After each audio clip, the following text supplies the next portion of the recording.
The Sochi Autodrome, everybody's favourite Grand Prix track, right? Right? Okay, maybe not. It's not one of Hermann Tilke's greatest designs, and it definitely doesn't usually give us classic Grand Prix racing, but nevertheless it did give us plenty of talking points after Sunday's Grand Prix. So let's dive into Autosport's driver ratings for the Russian Grand Prix.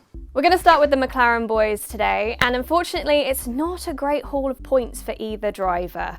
Carlos Sainz Jr. is getting a 4 out of 10 from us, and his race was pretty much over before it had even begun. Now, we're giving Sainz a mark back for his Q3 showing, especially against his teammate Norris, but his error into turn 2 and smashing into that wall on the runoff is a massive driver error.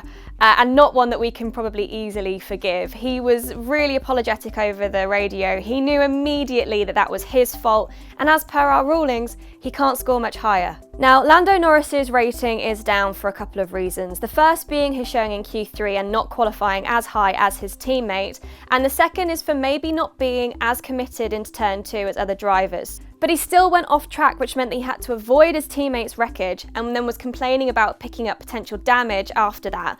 He was complaining that his steering was heavy and light when he was going through corners, and that something wasn't quite right with the car. There were a couple of really good battles with 3 of the 4 Twitch quartet at the back, and Lando definitely did show elbows out and some really good racing, but unfortunately he just didn't have enough on the hards and had to make another late pit stop, which ultimately cost him on the road. On to Williams, and it's equal scores across the doors for the 2 drivers, both getting 7 points apiece from us. Now, George Russell, another really good showing in qualifying. He was clearly very pleased with it over the radio, but unlike some of the others, his race performance really did let him down on Sunday. The big flat spot that he picked up in his battle with Albon and Norris meant that he had to come off the hards earlier than expected, which ultimately ruined his overall strategy. But even after pitting early, he still struggled to get the tyres in the right windows, which meant that ultimately cost him. He actually felt that upping his aggression at the start ultimately cost him throughout the race as well. Latifi was another driver that had a much better day on Sunday in comparison to Saturday, and obviously because of that and qualifying behind his teammate, we dock him a point,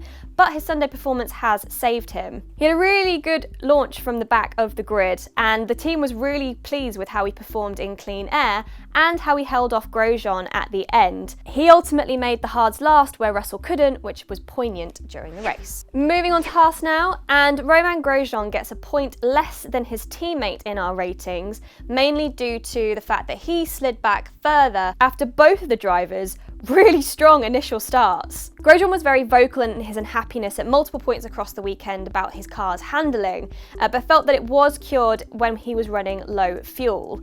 But it did come back during the race, and he did feel that the problem returned though during the race, and he also needed an extra stop, which didn't help him out at all. Now, K-Mag only just misses out on an 8 out of 10 due to his qualifying performance against his teammates. But he had a great Sunday, gaining I think 9 positions on the opening lap, which is just incredible because he totally teed up turn 2 and 3 just to perfection. Now, ultimately, I think none of us would have been surprised to see the faster AlphaTauri and that singular Red Bull pass him ultimately on the road. He did get that Haas to where it was meant to be, and for that, it's a solid 7 out of 10. Giovinazzi was another driver that had a much better Sunday after a rather lackluster performance in qualifying. He made excellent progress at the start and was really happy with his pace on the mediums in the opening stint, and charged in the closing laps and finished just outside of the points, but still really good showing from Giovinazzi, who maybe hasn't had a run of quite as good racing up until now. Just when we thought Kimi Räikkönen was back, this wasn't Kimi's greatest performance ever, although he did seem racy at points. Now, Räikkönen loses a mark because of his late Q1 spin, which ultimately put him at the back of the grid in qualifying. He was satisfied with his end result, which was aided by running longest of all in the first stint. Now, given the difficulties of passing at Sochi without a major pace advantage, he even reckoned that his slow pit stop wouldn't have made much difference to his result. And at the flag, he was only 0.872 seconds behind Vettel. Now, Leclerc is another driver whose race performance saves them from a rather lackluster Saturday performance. He felt Ferrari's information on his outlap might have cost him tyre preparation that could have boosted him into Q3, but nonetheless he qualified 11th. He mastered a long stint on the mediums, which was key to him gaining positions, but we have to consider him lucky in his contact with Stroll that he wasn't given a penalty, because the incident was very similar to Albon Hamilton in Austria, and he could have been given very easily a 5-second penalty, considering as well the stewards were giving out penalties like sweets during that race, it felt like. But ultimately, he got away with it, came home with a decent haul of points for Ferrari. Now, it was another tough weekend for Vettel as his Ferrari tenure enters its conclusion. His Q2 crash obviously cost him a better position for the race on Sunday. He too lost momentum being on that right-hand side of the grid, but after that really didn't show too much pace, especially when you compare him to Leclerc. I was just not quick enough, pretty much sums it up for Vettel. 4 out of 10.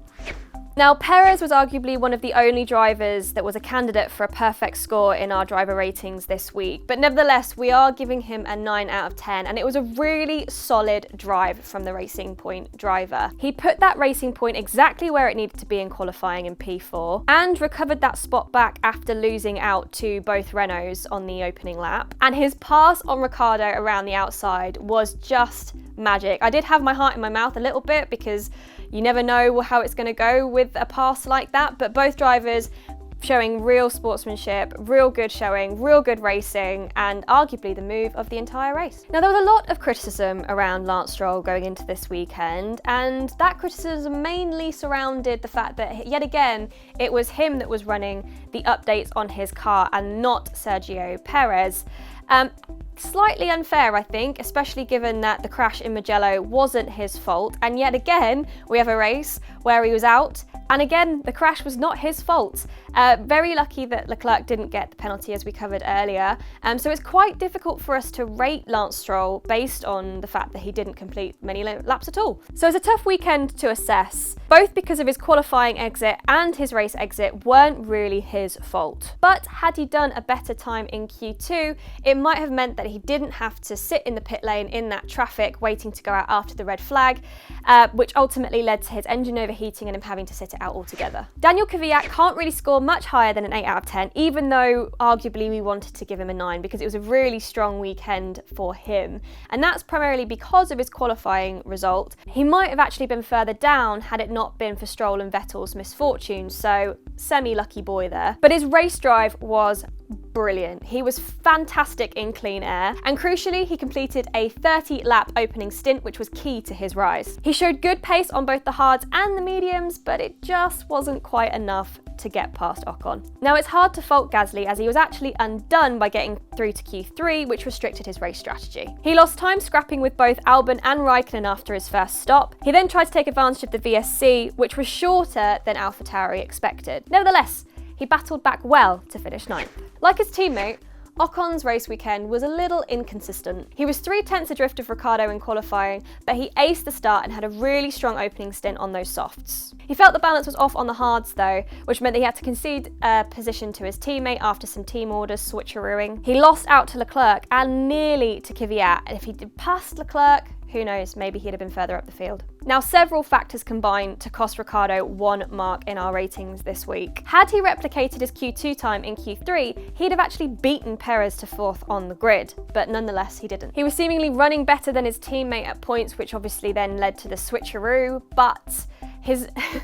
but messing up that move, locking up and sliding over turn 2 and then getting the penalty for not having followed the race director's orders of going through the bollards was a bit of a silly mistake on his part, which obviously, as you guys know, we love to mark down for. But his attitude after picking up that penalty was pleasing. The fact that he just said, right, I'm going to knuckle down and I've got to go faster and I'm really sorry guys, that was all on me, just shows what a mature driver he's becoming. Max Verstappen, and a performance that was so very nearly close to full marks. Another weekend where he crucially split the 2 Mercedes, which again, as we know, is pretty phenomenal to do. And even Red Bull said that that might have been the qualifying lap of his entire season.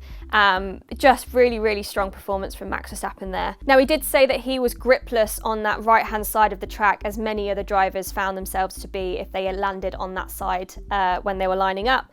And so arguably did need Hamilton's penalties to get back to 2nd, but nonetheless he was showing some really strong pace towards the end of the race. So a dramatic finale may have well been on the cards, which would have been awesome to see, but nevertheless, P2 is a really strong result for Max. Now, the definition of our rules means that Albon cannot score higher than a 6 out of 10 because Verstappen really showed just what that RB16 can do, and in comparison, doesn't make Albon look all that great. But Horner himself did say that this track in particular does expose maybe more than others Albon's issues with the car. Now, he did battle well in the race, and again was obviously part of that trio with George and Lando, but he picked up a needless penalty for a turn 2 infringement again, which really did cost him. Finishing P10 when your teammate finishes P2 is always going to look bad on your scorecard. To whom it may concern, we've given Bottas a mark back this week purely based on his race performance, because that Q3 defeat was pretty shambolic. Given everything that had just happened to Hamilton, the fact that his teammate was able to come back even if he almost didn't make it even into Q3 and beat him doesn't look great on your old scorecard. He perhaps deserves credit for his turn 2 attack on Hamilton, especially if he was, as he says, battling a large bee that hit his visor and was obviously caused him to have to lift off, because I think going at that speed and a bee hitting your visor is probably going to be a bit distracting. Nonetheless, he did well to not go fully off track. And obviously then led from there, and it was a pretty easy Sunday drive for Bottas. He bided his time in the first stint and then just used the advantage from there to cruise home to his second win at the Sochi Autodrome and his second win of the season, which is everything that Bottas needed. Now, there's been a lot of criticism about him trying to silence his critics with his "to whom it may concern" line, but nonetheless he did what he had to do and came home with a win, which is everything that we've been waiting for him to do this season. Now, Lewis Hamilton is getting an 8 out of 10 from us this weekend. Now, I don't know about you, but I've got a theory about Lewis Hamilton's performance this weekend, and that's predominantly because he seemed to get rather sick of people asking about how he felt matching Schumacher's race win record. He's always said that numbers don't mean anything to him, records don't mean anything to him. He's just happy to be racing in Formula One and just wants to keep winning. But something about this weekend, I just felt like he was doing absolutely everything in his power to make sure that he didn't meet that record. It was quite a messy weekend for Hamilton in general. He never seemed to get a clean session. He had a few lockups in practice. Obviously, there were 2 major errors from him this weekend. His lap deletion in Q2 almost meant that he didn't even make it into Q3. And then the questionable practice start positioning. Now, the pre-race issue could arguably be mainly blamed on Mercedes' instructions, but still, he should know better about where he can place that car for practice starts and where he can't. So even though he gets a point back for his remarkable composure in Q3 and to still be able to bring that Mercedes home in P3, given everything else that happened to him during the race, it's an 8 out of 10 from us for Lewis Hamilton this week. So that's all the drivers rated for the Russian Grand Prix. What did you think? Did you agree with our ratings? Did you disagree with our ratings? Let us know in the comments below, or head on over to autosport.com where you can re-rate the drivers yourself and see how the fan averages stack up against the editor's scores. We'll be back with some more ratings after the Eiffel Grand Prix when F1 heads back to the Nürburgring for the first time in what feels like forever. And until then, make sure you're subscribed and we will see you next time.